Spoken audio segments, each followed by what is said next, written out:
50 ദിവസമായിട്ട് കുറച്ച് ചെറുപ്പക്കാർ ജയിലിനുള്ളിലാണ്. ആർക്കും സമരം ചെയ്യേണ്ട, ആർക്കും വിമർശിക്കേണ്ട, ആർക്കും ഒന്നും പറയാനുമില്ല. എന്തിനു വേണ്ടിയിട്ടാണ് അവർ ജയിലിലേക്ക് പോയത് എന്ന് ചോദിച്ചു കഴിഞ്ഞാൽ, പിണറായി വിജയന് സ്വാതന്ത്ര്യം നേടിക്കൊടുക്കാൻ വേണ്ടിയിട്ട് ED ഒന്ന് ആക്രമിച്ചതിൻ്റെ പേരിലായിരുന്നു. എന്തുകൊണ്ടാണ് ഇവരിപ്പോഴും 50 ദിവസമായിട്ട് ജയിലിൽ കിടക്കുമ്പോഴും അതിനൊരു തേങ്ങൽ പോലും ഒരു സാമൂഹിക മാധ്യമങ്ങളിൽ കൊടുക്കാത്തത്?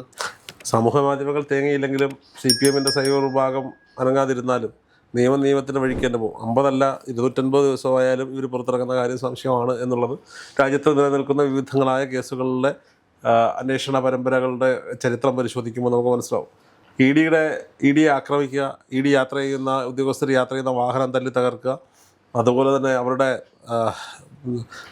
ജോലിയെ തടസ്സം ചെയ്യുക, വധിക്കാൻ ശ്രമിക്കുക. പക്ഷേ കയ്യിൽ കിട്ടിയിരുന്നെങ്കിൽ അടിച്ചു കൊല്ലുന്ന അവസ്ഥയിലൊക്കെയുള്ള പ്രതിഷേധങ്ങളാണ് അവിടെ നടന്നത്. മനസ്സിലാക്കേണ്ട ഒരു കാര്യം, ഇപ്പോഴും ആർക്കു വേണ്ടിയാണോ ഇവർ പ്രതിഷേധത്തിന് ഇറങ്ങിയത്, അവർ AC ഇട്ട റൂമിൽ 3 നേരം മൃഷ്ടാനം ഭക്ഷണം കഴിച്ച് ഭർത്താവിനോടും അച്ഛനോടും അമ്മയോടും കുഞ്ഞുങ്ങളോടും ഒപ്പം കഴിയുമ്പോൾ 80 പേരും സാമ്പത്തികമായി വലിയ സംവിധാനത്തിലുള്ളവരല്ല. IP വിനുവിനെ പോലെയുള്ള ചിലർക്കെങ്കിലും ഒക്കെയാണ് ഈ പാർട്ടി കൊണ്ട് പ്രയോജനം കിട്ടിയിട്ടുള്ളത്. പാർട്ടിക്ക് വേണ്ടി കൊടി പിടിച്ച പോസ്റ്റർ ഒട്ടിച്ച് അനൗൺസ് ചെയ്യാൻ പോകുന്ന സാധാരണക്കാരായ ആളുകൾ, പാർട്ടി കൊണ്ട് പണം സമ്പാദിക്കാൻ കഴിയാത്ത, പദവികൾ സമ്പാദിക്കാൻ കഴിയാത്ത പാവപ്പെട്ട ആളുകളാണ് ഈ അറസ്റ്റ് ചെയ്യപ്പെട്ടിട്ടുള്ള ആളുകൾ. 50 ദിവസങ്ങളായി, 50 ദിനരാത്രങ്ങളായി മുട്ടകടി കൊള്ളുന്ന ജയിലിലെ ബാത്റൂമിൻ്റെ ഗന്ധം വമിക്കുന്ന റൂമിൽ ആഹാരമൊക്കെ കഴിയാണ്. മോശപ്പെട്ട ആഹാരമാണെന്നുള്ള അഭിപ്രായം എനിക്കില്ല, നല്ല ആഹാരമൊക്കെ കഴിച്ച് കഴിയാണ്. കഴിഞ്ഞ ദിവസം ഇതിലൊരാളെ അസുഖബാധിതനായി തുടർന്ന് ജയിൽ വകുപ്പിൻ്റെ ആംബുലൻസിൽ ആശുപത്രിയിൽ പ്രവേശിപ്പിച്ചിരുന്നു. ആ ചിത്രങ്ങൾ സോഷ്യൽ മീഡിയയിൽ ലഭ്യമാണ്. അത് കണ്ടാൽ നമുക്ക് ദയനീയത തോന്നും. ആ അവസ്ഥയിലാണ്.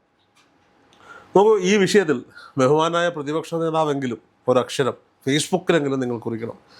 അങ്ങയുടെ ഫേസ്ബുക്ക് പോസ്റ്റുകൾ കൈകാര്യം ചെയ്യുന്നത് അങ്ങായിരിക്കും, അങ്ങേക്ക് സമയം ഉണ്ടാവില്ല എന്ന് എനിക്കറിയാം. അതിൻ്റെ സോഷ്യൽ മീഡിയ കൈകാര്യം ചെയ്യുന്ന ഉദ്യോഗസ്ഥരല്ലെങ്കിൽ അതിന് ചുമതലപ്പെടുത്തിയവരെങ്കിലും ഇത് അദ്ദേഹത്തിനോട് ചോദിച്ചിട്ട് ഇവർക്ക് വേണ്ടി ഒരു വാചകം കുറിക്കണം. അല്ലെങ്കിൽ എന്ത് പ്രതിബദ്ധതയാണല്ലോ. നമുക്ക് വീണ തൈക്കണ്ടി എന്ന് പറയുന്ന കേരളത്തിലെ ഒരു പ്രമുഖ രാഷ്ട്രീയ നേതാവിൻ്റെ മകൾ, കേരളത്തിൻ്റെ മുഖ്യമന്ത്രിയായിരുന്ന ഇന്ന് പ്രതിപക്ഷ നേതാവായിരിക്കുന്ന ഒരാളുടെ മകൾ, അവർ ഉൾപ്പെടുന്ന ഒരു വലിയ ഒരു ആരോപണം, ഒരു സാമ്പത്തിക ക്രമക്കേടുമായി ബന്ധപ്പെട്ട് അല്ലെങ്കിൽ സാമ്പത്തികം കൈപ്പറ്റിയതുമായി ബന്ധപ്പെട്ട് ഒരാരോപണമുണ്ട്. ആ ആരോപണത്തിന്മേൽ കേരളത്തിൽ നിന്നുള്ള പല ആളുകൾ പരാതിപ്പെട്ടതിനെ തുടർന്ന് ED അന്വേഷണത്തിനെത്തുന്നു. മടിയിൽ കനമില്ലെങ്കിൽ എന്താണ് ചെയ്യുന്നത്? ഒരു ഗ്ലാസ് ചായയൊക്കെ കുടിച്ച് ഉദ്യോഗസ്ഥരോട് കാര്യമൊക്കെ പറഞ്ഞ് ലുങ്കിയൊക്കെ മുടക്കി കുത്തി KM ഷാജി നിന്നതുപോലെ നിൽക്കുക എന്നുള്ളതാണ്. ഇവിടെ എന്താണ് ഉണ്ടായത്? അപ്പോൾ ED അന്വേഷണം ഉണ്ടെങ്കിൽ ED റെയ്ഡിന് വരും. ED റെയ്ഡിന് വരുന്ന എവിടെയൊക്കെയാണ് അവർ അന്വേഷിക്കുന്ന ആൾ താമസിക്കാനിടയുള്ള, അവർ സമയം ചെലവിടാനിടമുള്ള അവരുടെ സ്പേസിൽ, അത് അച്ഛൻ്റെയും അമ്മയുടെയും കുടുംബം തറവാട്ട് വീടാകാം, അത് പക്ഷേ സഹോദരങ്ങളുടെ വീടാകാം, ഭർത്താവിൻ്റെ വീടാകാം, അല്ലെങ്കിൽ അവർ താമസിക്കുന്ന വീടാകാം.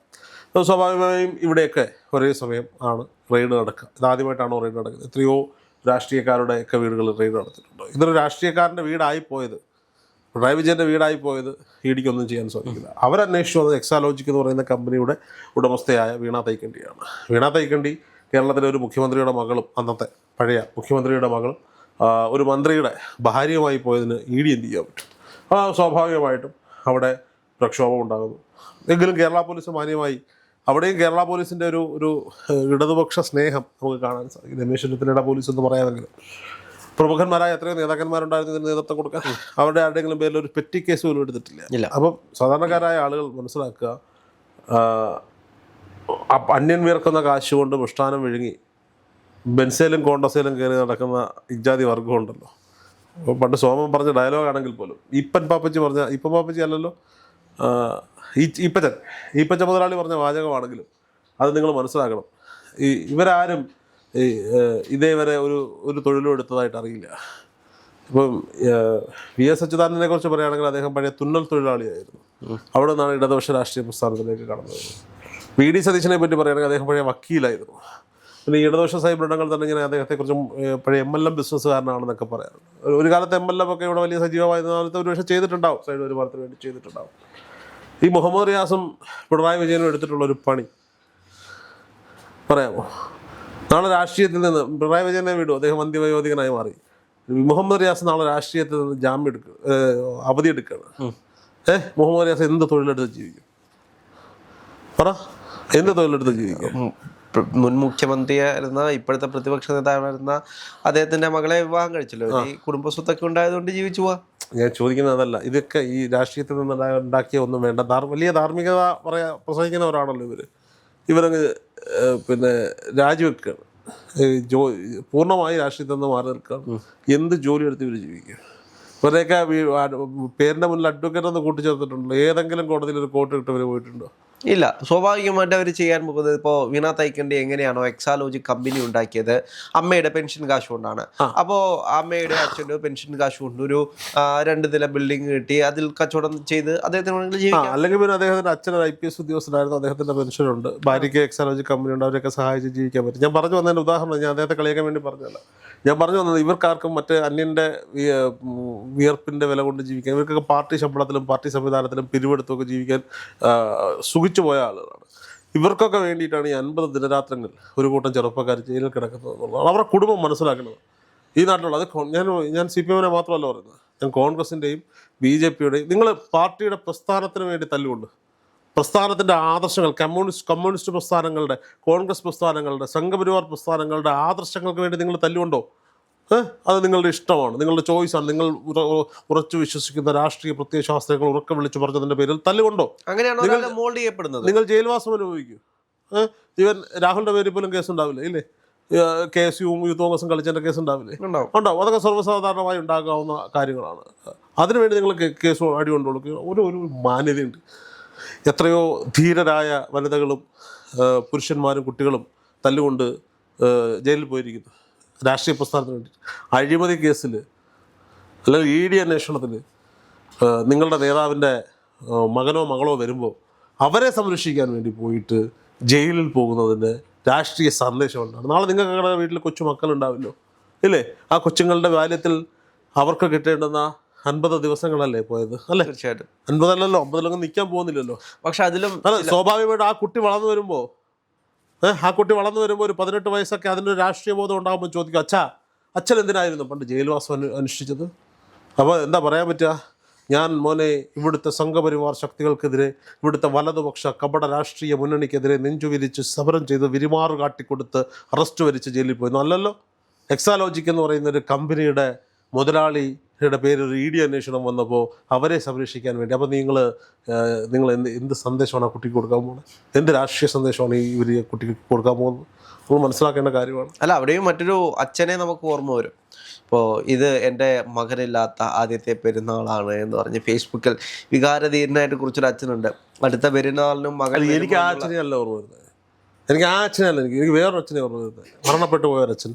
ഈ കത്തുമായി വരുന്ന ആൾ എൻ്റെ മകളാണ്, അവൾക്ക് 3 ഫുൾ ഓയിൽ സാരി കൊടുക്കണം, അടുത്ത മാസം നിയമസഭയിൽ നിന്ന് എൻ്റെ അലവൻസ് കിട്ടുമ്പോൾ ഞാൻ പണം തന്നുകൊള്ളാം. കേരളത്തിൻ്റെ മുഖ്യമന്ത്രിയായിരുന്ന EMS നമ്പൂതിരിപ്പാട് സ്വന്തം മകളുടെ കയ്യിൽ കൊടുത്തു വിട്ടൊരു കത്താണത്.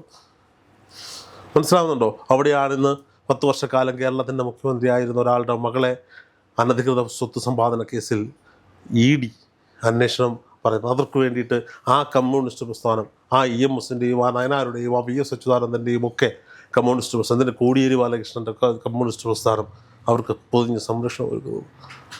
അങ്ങനെ ഒരു മകൾ അവിടെ ഉണ്ടെങ്കിൽ ഇപ്പുറത്ത് HRDയുമായി ബന്ധപ്പെട്ട വിവാദങ്ങളുണ്ടായപ്പോൾ എൻ്റെ മകനെതിരെ കേന്ദ്ര ഏജൻസികൾ അന്വേഷണം നടത്തണമെന്ന് ആവശ്യപ്പെട്ടൊരു മുഖ്യമന്ത്രി കേരളത്തിലുണ്ടായിരുന്നു, ഒരു കമ്മ്യൂണിസ്റ്റ് മുഖ്യമന്ത്രി VS അച്യുതാനന്ദൻ. നിങ്ങൾ അടിച്ചമർത്തിയ, നിങ്ങൾ ചവച്ചു തൊപ്പിയ ആ മുഖ്യമന്ത്രി, പന്തിവയോധികനായ മനുഷ്യനെ നിങ്ങൾ എന്തൊക്കെ വിളിച്ചു? മനസ്സിലാക്കണം.